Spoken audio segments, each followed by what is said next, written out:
الحمد للہ رب العالمین والصلاة والسلام علی سید المرسلین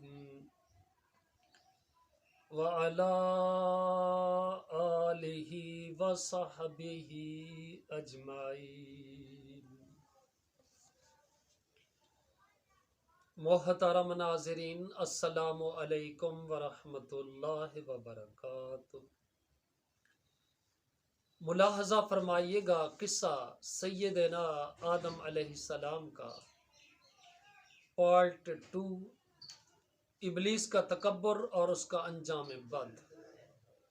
محترم ناظرین، اللہ تعالی نے تمام فرشتوں کو آدم علیہ السلام کو سجدہ کرنے کا حکم دیا، تو ابلیس نے تکبر میں آ کر سجدے سے انکار کیا اور پھر اپنے اس عمل بد کی انتہائی قبیح دلیل بھی پیش کی۔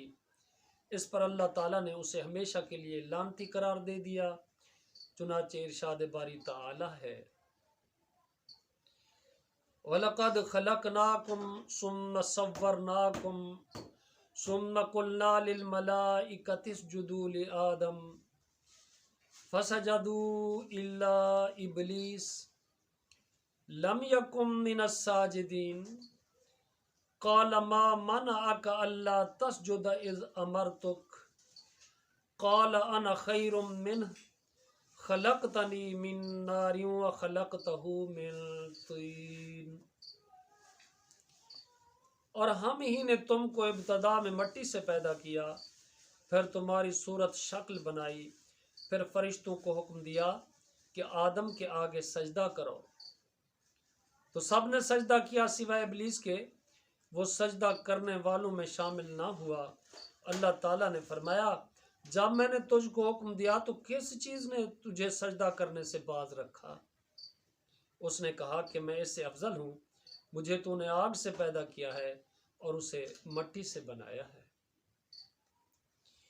امام حسن بصری رحمہ اللہ کا ارشاد ہے، ابلیس نے قیاس کیا اور سب سے پہلے اسی نے قیاس کیا۔ امام محمد بن سیرین رحمہ اللہ فرماتے ہیں، ابلیس نے قیاس کیا اور سورج چاند کی پوجا بھی قیاس ہی سے شروع ہوئی تھی۔ اس کا مطلب یہ ہے کہ اس نے اپنا اور آدم علیہ السلام کا موازنہ کرتے ہوئے اپنے آپ پر نظر ڈالی تو اسے اپنی ذات آدم علیہ السلام سے افضل معلوم ہوئی، اس لیے وہ انہیں سجدہ کرنے سے روک گیا، حالانکہ تمام فرشتوں کے ساتھ ساتھ اسے بھی سجدہ کرنے کا حکم دیا گیا تھا۔ نص کے مقابلے میں قیاس کا کوئی اعتبار نہیں ہوتا، اور یہ قیاس تو ویسے بھی غلط ہے، کیونکہ مٹی آگ سے بہتر اور زیادہ نفع بخش ہے۔ مٹی میں پختگی، بردباری، تحمل اور بڑھنے پھولنے کی صفات پائی جاتی ہیں، جبکہ آگ میں جذباتیت، ہلکا پن، جلد بازی اور جلانے کی خصوصیات ہیں۔ حضرت آدم علیہ السلام کو یہ شرف بھی حاصل تھا کہ انہیں اللہ تعالیٰ نے اپنے ہاتھ سے پیدا فرما کر ان میں اپنی روح پھونکی تھی، اس لیے فرشتوں کو حکم دیا تھا کہ انہیں سجدہ کریں، جیسے کہ ارشاد باری تعالیٰ ہے، وَإِذْ قَالَ رَبُّكَ لِلْمَلَائِكَةِ إِنِّي خَالِقٌ بَشَرًا مِّن صَلْصَالٍ مِّنْ حَمَإٍ مَّسْنُونٍ فَإِذَا سَوَّيْتُهُ وَنَفَخْتُ فِيهِ مِن رُّوحِي فَقَعُوا لَهُ سَاجِدِينَ فَسَجَدَ الْمَلَائِكَةُ كُلُّهُمْ أَجْمَعُونَ إِلَّا إِبْلِيسَ أَبَىٰ أَن يَكُونَ مَعَ السَّاجِدِينَ قَالَ يَا إِبْلِيسُ مَا لَكَ أَلَّا تَكُونَ مَعَ السَّاجِدِينَ قَالَ لَمْ أَكُن لِأَسْجُدَ لِبَشَرٍ خَلَقْتَهُ مِن صَلْصَالٍ مِّنْ حَمَإٍ مَّسْنُونٍ قَالَ فَاخْرُجْ مِنْهَا فَإِنَّكَ رَجِيمٌ وَإِنَّ عَلَيْكَ اللَّعْنَةَ إِلَىٰ يَوْمِ الدِّينِ۔ اور جب تمہارے پروردگار نے فرشتوں سے فرمایا کہ میں کھنکھناتے سڑے ہوئے گارے سے ایک بشر بنانے والا ہوں، جب میں اس کو صورت انسانیت میں درست کر لوں اور اس میں اپنی بے بہا چیز یعنی روح پھونک دوں تو اس کے آگے سجدے میں گر پڑنا۔ تو سب کے سب فرشتے سجدے میں گر پڑے، مگر شیطان تو اس نے سجدہ کرنے والوں کے ساتھ ہونے سے انکار کر دیا۔ اللہ نے فرمایا کہ ابلیس تجھے کیا ہوا، تو سجدہ کرنے والوں میں شامل نہ ہوا؟ اس نے کہا میں ایسا نہیں ہوں کہ انسان کو جسے تو نے کھنکھناتے سڑے ہوئے گارے سے بنایا ہے سجدہ کروں۔ اللہ تعالیٰ نے فرمایا یہاں سے نکل جا، تو مردود ہے اور تجھ پر قیامت کے دن تک لعنت برسے گی۔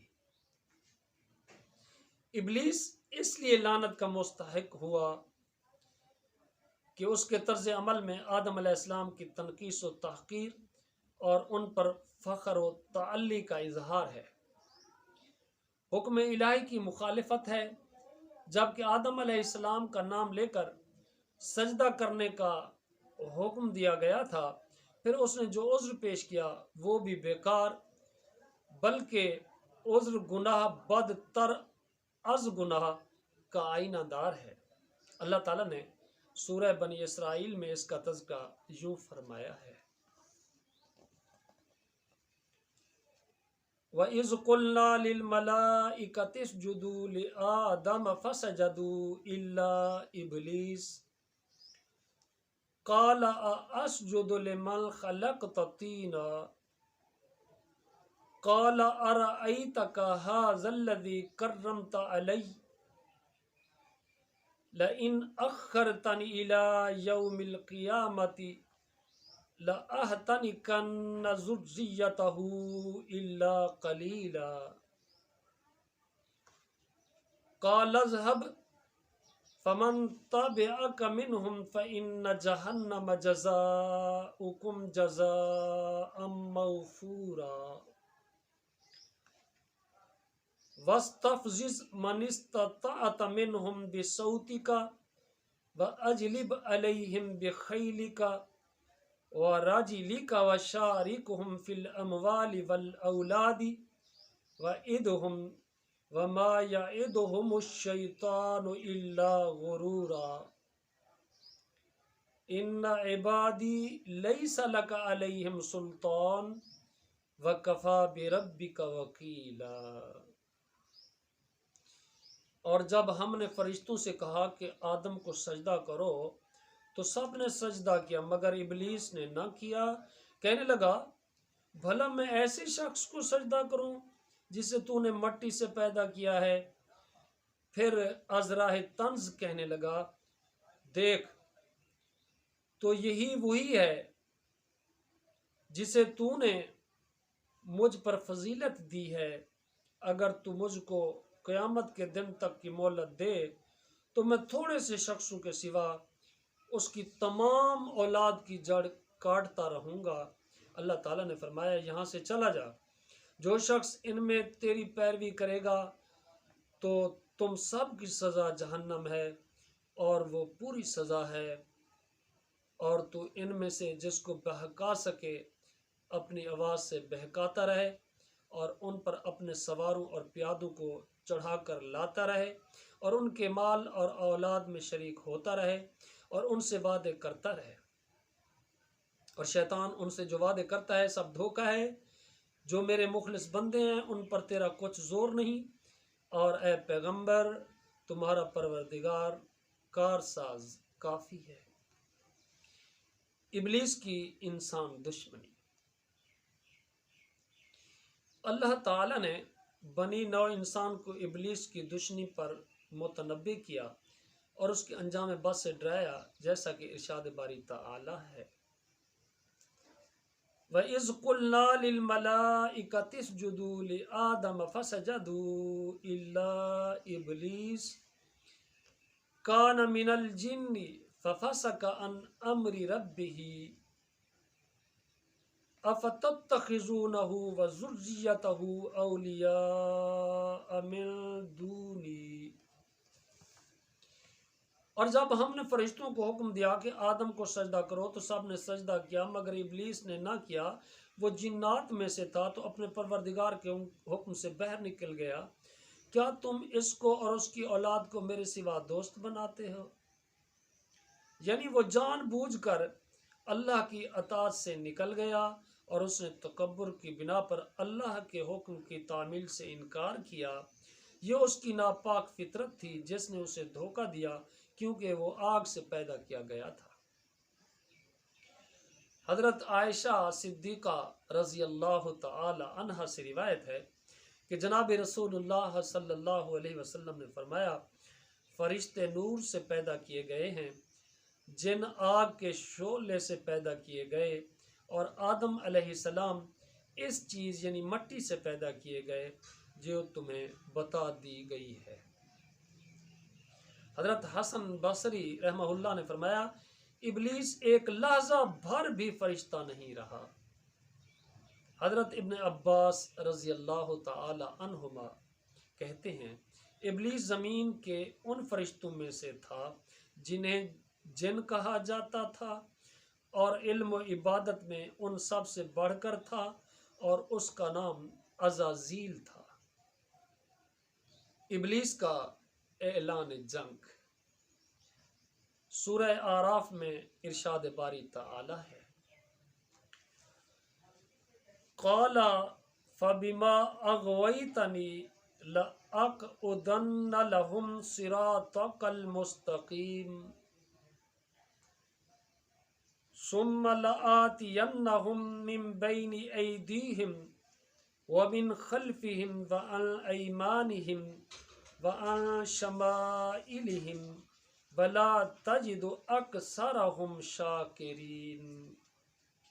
پھر شیطان نے کہا کہ مجھے تو نے ملعون کیا ہے، میں بھی تیرے سیدھے راستے پر ان کو گمراہ کرنے کے لیے بیٹھوں گا، پھر ان کے آگے سے اور پیچھے سے اور دائیں سے اور بائیں سے، غرض ہر طرف سے آؤں گا اور ان کی راہ ماروں گا، اور تو ان میں سے اکثر کو شکر گزار نہیں پائے گا۔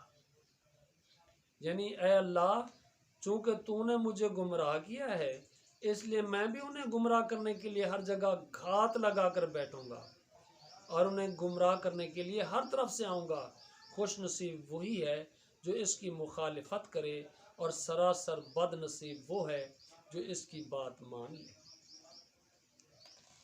رسول اللہ صلی اللہ علیہ وسلم نے فرمایا، شیطان انسان کے ہر راستے پر گمراہ کرنے کے لیے بیٹھا ہوا ہے۔ ابلیس کی جلاوطنی۔ جب ابلیس نے حکم الہی کی تعمیل سے انکار کیا تو اللہ تعالیٰ نے اسے تا قیامت لعنتی اور مردود قرار دے کر نکل جانے کا حکم دیا، اور اس کا مقام و مرتبہ بھی چھین لیا۔ اللہ تعالیٰ نے ابلیس سے فرمایا، فاہبط منہا، اس جنت سے اتر جاؤ، اخرج منہا، اس سے نکل جا۔ اس سے معلوم ہوتا ہے کہ وہ آسمان پر تھا، وہاں سے اسے نیچے اتر جانے کا حکم دیا گیا اور اس مقام و مرتبہ سے بھی محروم کر دیا گیا جو اسے عبادت کی وجہ سے اور اطاعت و عبادت میں فرشتوں سے مشابہ ہونے کی وجہ سے حاصل ہوا تھا۔ اس کے تکبر، حسد اور نافرمانی کی وجہ سے اسے یہ مرتبہ سلب کر کے اسے ذلت و لعنت کے ساتھ زمین پر پھینک دیا گیا۔ حضرت ابو ہریرہ رضی اللہ عنہ سے روایت ہے کہ جناب رسول اللہ صلی اللہ علیہ وسلم نے فرمایا، جب آدم کا بیٹا سجدہ کی آیت تلاوت کرتا ہے، پھر سجدہ کرتا ہے تو شیطان ایک طرف ہو کر رونے لگتا ہے اور کہتا ہے، افسوس، ابن آدم کو سجدہ کرنے کا حکم ہوا تو اس نے سجدہ کر لیا، اس لیے اسے جنت ملے گی، مجھے سجدہ کرنے کا حکم ملا تھا، میں نے نافرمانی کی تو مجھے جہنم ملے گی۔ محترم ناظرین، آدم اور حوا علیہم السلام دخول جنت سے خروج جنت تک، ارشاد باری تعالی ہے، وَيَا آدَمُ اسْكُنْ أَنْتَ وَزَوْجُكَ الْجَنَّةَ فَكُلَا مِنْ حَيْثُ شِئْتُمَا ولا تقربا هذه الشجرة فتكونا من الظالمين فوسوس لهما الشيطان ليبدي لهما ما وري عنهما من سوآتهما وقال ما نهاكما ربكما عن هذه الشجرة إلا أن تكونا ملكين أو تكونا من الخالدين وقاسمهما إني لكما لمن الناصحين فدلاهما بغرور فلما ذاقا الشجرة بدت لهما سوآتهما وطفقا يخصفان عليهما من ورق الجنة وناداهما ربهما ألم أنهكما عن تلكما الشجرة وأقل لكما إن الشيطان لكما عدو مبين قالا ربنا ظلمنا أنفسنا وإن لم تغفر لنا وترحمنا لنكونن من الخاسرين قال اهبطوا بعضكم لبعض عدو ولكم في الأرض مستقر ومتاع إلى حين قال فيها تحيون وفيها تموتون ومنها تخرجون۔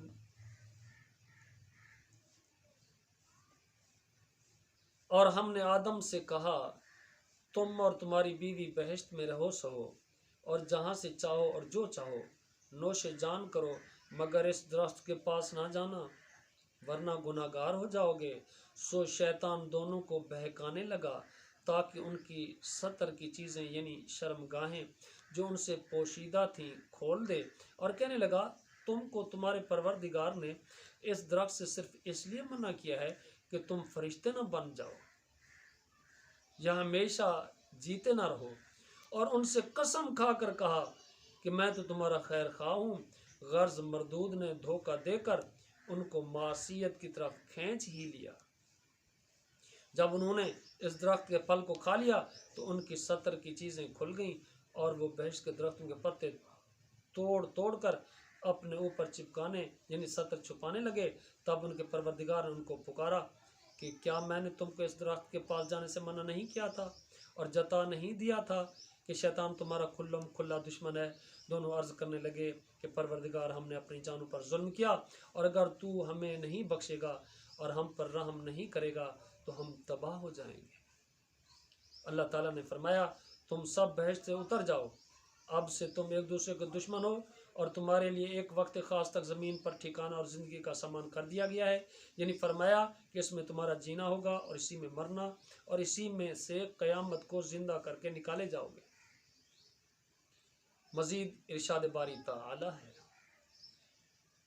وَقُلْنَا يَا آدَمُ اسْكُنْ أَنْتَ وَزَوْجُكَ الْجَنَّةَ وَكُلَا مِنْهَا رَغَدًا حَيْثُ شِئْتُمَا وَلَا تَقْرَبَا هَٰذِهِ الشَّجَرَةَ فَتَكُونَا مِنَ الظَّالِمِينَ۔ اور ہم نے کہا اے آدم تم اور تمہاری بیوی بہشت میں رہو اور جہاں سے چاہو بے روک ٹوک کھاؤ پیو، لیکن اس درخت کے پاس نہ جانا ورنہ تم ظالموں میں سے ہو جاؤ گے۔ جنت میں جس درخت کے قریب جانے سے روکا گیا تھا اس کے متعلق اللہ تعالیٰ نے فرمایا وَلَا تَقْرَبَا هَٰذِهِ الشَّجَرَةَ، اس درخت کے قریب نہ جانا۔ یہ درخت کون سا تھا؟ اس کے بارے میں مفسرین کی مختلف آراء ہیں۔ بعض علماء کے نزدیک وہ انگور کی بیل تھی، یہود کی رائے میں وہ گندم تھی۔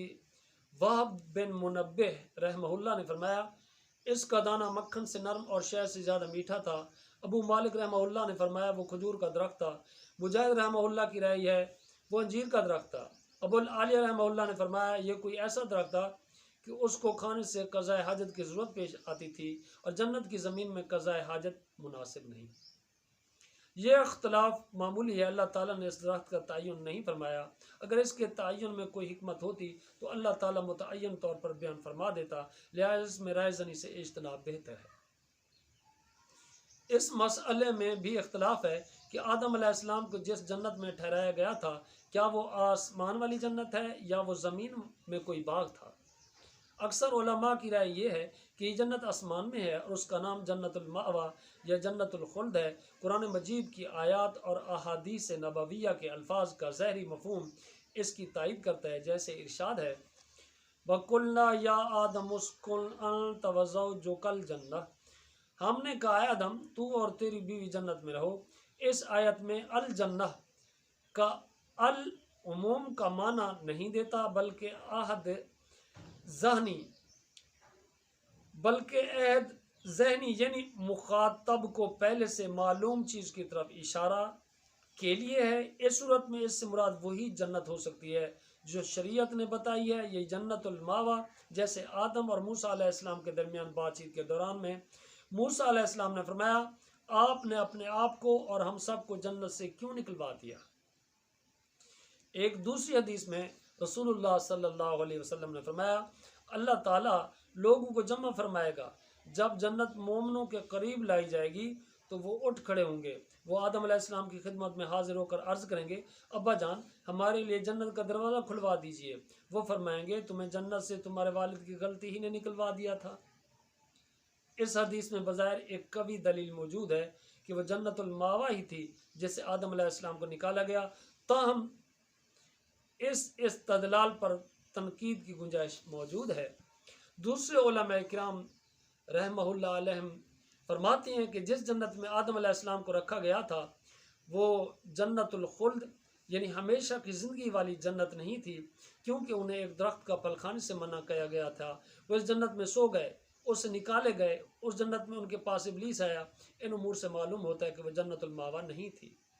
اس قول کی تائید میں موجودہ تورات کے بیان کو بھی پیش کیا جاتا ہے۔ خلاصہ کلام یہ ہے کہ وہ جنت جس میں آدم و حوا علیہ السلام رہے اس کے بارے میں دو آراء ہیں۔ وہ جنت الخلد ہے، وہ کوئی اور جنت تھی جو اللہ تعالیٰ نے ان کے لیے تیار کی اور اس میں ان کی آزمائش ہوئی۔ وہ جنت الخلد نہیں کیونکہ وہ دار الامتحان نہیں دار الجزا ہے۔ دوسرے قول کے قائلین میں پھر اختلاف ہے۔ ایک قول یہ ہے کہ وہ جنت آسمان میں تھی کیونکہ اللہ تعالیٰ نے انہیں اس سے نیچے اتارا۔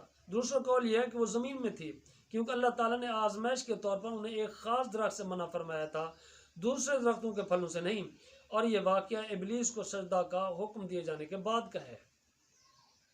دوسرے قول والوں کی طرف سے ایک سوال اٹھایا گیا ہے جس کا جواب دینے کی ضرورت ہے۔ وہ کہتے ہیں یقینی بات ہے کہ جب ابلیس نے آدم علیہ السلام کو سجدہ کرنے سے انکار کیا تو اللہ تعالیٰ نے اسے جنت سے نکل جانے کا حکم دے دیا، اور یہ حکم قانونی حکم کی حیثیت نہیں رکھتا تھا جس کی تعمیل بھی ممکن ہے اور عدم تعمیل بھی، بلکہ یہ تنفیذی حکم تھا جس کی عدم تعمیل اور اس سے سرتابی ممکن نہیں۔ اس لیے فرمایا اخرج منہا مذءوما مدحورا، نکل جا یہاں سے ذلیل و خوار ہو کر، فاہبط منہا فما یکون لکا ان تتکبر فیہا، اس سے اتر جا، تجھے کوئی حق نہیں کہ اس میں رہ کر تکبر کرے۔ اور فرمایا فاخرج منہا فانک رجیم، سو اس سے نکل جا کیونکہ تم مردود ہے۔ ان آیات میں منہا اس سے مراد جنت یا آسمان یا درجہ ہے، جو مطلب بھی لیا جائے بہرحال وہ اس جگہ میں موجود نہیں رہ سکتا جس سے نکال دیا گیا اور دور کر دیا گیا، وہ نہ وہاں رہ سکتا ہے نہ اس کا وہاں سے گزر ہو سکتا ہے۔ وہ یہ بھی کہتے ہیں قرآن مجید کی آیات کا ظاہر مفہوم یہ ہے کہ ابلیس نے آدم علیہ السلام کے دل میں وسوسہ ڈالا اور انہیں مخاطب کر کے کہا حل ادلک علی شجرۃ الخلد وملک لا یبلا، بھلا میں تم کو ایسا درخت بتاؤں جو ہمیشہ کی زندگی کا ثمر دے اور ایسی بادشاہت کے کبھی زائل نہ ہو۔ اور کہا ما نہاکما ربکما عن ہذہ الشجرۃ الا ان تکونا ملکین او تکونا من الخالدین وقاسمہما انی لکما لمن الناصحین فدلاہما بغرور۔ تم کو تمہارے پروردگار نے اس درخت سے اس لیے منع کیا ہے کہ تم فرشتے نہ بن جاؤ یا ہمیشہ جیتے نہ رہو، اور ان سے قسم کھا کر کہا میں تمہارا خیر خواہ ہوں۔ غرض مردود نے دھوکہ دے کر ان کو معصیت کی طرف کھینچ ہی لیا۔ ان آیات سے معلوم ہوتا ہے وہ ان کی جنت میں ان کے ساتھ موجود تھا۔ اس کا جواب یہ دیا گیا کہ عین ممکن ہے وہ جنت میں گزرتے ہوئے ان سے ملا ہو، اس کے لیے ضروری نہیں کہ وہ بھی جنت میں ٹھہرا ہو، اور یہ بھی ہو سکتا ہے کہ اس نے جنت کے دروازے پر کھڑے ہو کر یا آسمان کے نیچے سے آدم و حوا علیہ السلام کے دل میں یہ وسوسہ ڈالا ہو، واللہ عالم۔ آدم اور حوا علیہ السلام کے خلاف شیطان کی چال۔ شیطان نے حضرت آدم علیہ السلام سے دشمنی کا عملی مظاہرہ کرتے ہوئے انہیں جنت سے نکلوا دیا، نہایت مکر سے انہیں گمراہ کیا اور اپنے رب کی نافرمانی پر آمادہ کیا، جس کی سزا میں آدم علیہ السلام کو جنت اور اس کی نعمتوں سے محروم اور دکھوں کی جگہ زمین میں آباد ہونا پڑا۔ اللہ تعالیٰ نے فرمایا فَأَزَلَّهُمَا الشَّيْطَانُ عَنْهَا، شیطان نے انہیں اس سے بہکا دیا یعنی جنت سے، فَأَخْرَجَهُمَا مِمَّا كَانَا فِيهِ، پھر انہیں اس سے نکال دیا جس میں وہ تھے، یعنی نعمت، راحت اور سرور سے نکال کر محنت، مشقت اور مصیبت والی دنیا میں پہنچا دیا۔ وہ اس طرح کہ اس نے ان کے دلوں میں وسوسہ ڈالا اور اس کے اچھا ہونے کا احساس دلایا، جیسا کہ اللہ تعالیٰ کا ارشاد ہے فَوَسْوَسَ لَهُمَا الشَّيْطَانُ لِيُبْدِيَ لَهُمَا مَا وُرِيَ عَنْهُمَا مِنْ سَوْآتِهِمَا وَقَالَ مَا نَهَاكُمَا رَبُّكُمَا عَنْ هَٰذِهِ الشَّجَرَةِ إِلَّا أَن تَكُونَا مَلَكَيْنِ أَوْ تَكُونَا مِنَ الْخَالِدِينَ۔ تو شیطان دونوں کو بہکانے لگا تاکہ ان کے سطر کی چیزیں جو ان سے پوشیدہ تھیں کھول دے، اور کہنے لگا تم کو تمہارے پروردگار نے اس درخت سے صرف اس لیے منع کیا کہ تم فرشتے نہ بن جاؤ یا ہمیشہ جیتے نہ رہو۔ یعنی اس نے کہا اللہ تعالیٰ نے تمہیں اس سے صرف اس لیے منع کیا ہے کہ تم فرشتے نہ بن جاؤ یا ہمیشہ رہنے والے نہ بن جاؤ، یعنی اگر تم اسے کھا لو گے تو ایسے بن جاؤ گے، اور انہیں یقین دلانے کے لیے قسمیں کھائیں، جیسا کہ ارشاد باری تعالیٰ ہے وَقَاسَمَهُمَا إِنِّي لَكُمَا لَمِنَ النَّاصِحِينَ، اس نے انہیں قسمیں کھا کر کہا میں یقیناً تمہارا خیر خواہ ہوں۔ ایک اور آیت میں ارشاد ہے فَوَسْوَسَ إِلَيْهِ الشَّيْطَانُ قَالَ يَا آدَمُ هَلْ أَدُلُّكَ عَلَى شَجَرَةِ الْخُلْدِ وَمُلْكٍ لَا يَبْلَىٰ۔ تو شیطان نے اس کے دل میں وسوسہ ڈالا اور کہا کہ آدم بھلا میں تم کو ایسا درخت بتاؤں جو ہمیشہ کی زندگی کا ثمرہ دے اور ایسی بادشاہت کے کبھی زائل نہ ہو۔ یہ جو اس نے کہا میں آپ کو ایک ایسا درخت بتاؤں گا جس کو کھانے کے نتیجے میں آپ ان موجودہ نعمتوں میں ہمیشہ رہنے کے مستحق ہو جائیں گے، اور آپ کو ایسی حکومت حاصل ہو جائے گی جو کبھی تباہ نہ ہوگی نہ ختم ہوگی۔ یہ بعض بات دھوکے، فریب اور جھوٹ پر مبنی تھی۔ ممکن ہے یہ وہی درخت ہو جس کا ذکر حضرت ابو ہریرہ رضی اللہ تعالی عنہ کی اس حدیث میں ہے۔ جناب رسول اللہ صلی اللہ علیہ وسلم نے فرمایا جنت میں ایک درخت ہے جس کے سائے میں ایک سوار 100 سال تک چلتا رہے تو اسے طے نہ کر سکے۔ فرمان الہی ہے فَدَلَّاهُمَا بِغُرُورٍ فَلَمَّا ذَاقَا الشَّجَرَةَ بَدَتْ لَهُمَا سَوْآتُهُمَا وَطَفِقَا يَخْصِفَانِ عَلَيْهِمَا مِنْ وَرَقِ الْجَنَّةِ، پس مردود نے دھوکہ دے کر ان کو معصیت کی طرف کھینچ ہی لیا۔ جب انہوں نے اس درخت کے پھل کو کھا لیا تو ان کے سطر کی چیزیں کھل گئیں اور وہ بہشت کے درختوں کے پتے توڑ توڑ کر اپنے اوپر چپکانے اور سطر چھپانے لگے۔ اسی کی بابت مزید فرمایا فَأَكَلَا مِنْهَا فَبَدَتْ لَهُمَا سَوْآتُهُمَا وَطَفِقَا يَخْصِفَانِ عَلَيْهِمَا مِنْ وَرَقِ الْجَنَّةِ، سو دونوں نے اس درخت کا پھل کھا لیا تو ان پر ان کی شرمگاہیں ظاہر ہو گئیں، وہ اپنے بدنوں پر بہشت کے پتے چپکانے لگے۔ اس ممنوعہ درخت کا پھل آدم علیہ السلام سے پہلے حوا علیہ السلام نے کھایا اور انہیں بھی اس کے کھانے کی ترغیب دی۔ ممکن ہے صحیح بخاری کے اس حدیث میں اسی طرف اشارہ ہو نبی کریم صلی اللہ علیہ وسلم نے فرمایا اگر بنی اسرائیل نہ ہوتے تو گوشت کبھی خراب نہ ہوتا، اگر حوا نہ ہوتی تو کوئی عورت اپنے خامد کی خیانت نہ کرتی۔ اہل کتاب کے پاس موجود تورات میں ہے کہ جس نے حضرت حوا علیہ السلام کو اس درخت کا پھل کھانے کی ترغیب دی وہ سانپ تھا، وہ بہت خوبصورت بہت بڑا تھا۔ حوا علیہ السلام نے سانپ کے کہنے پر پھل کھا لیا اور آدم علیہ السلام کو بھی کھلایا۔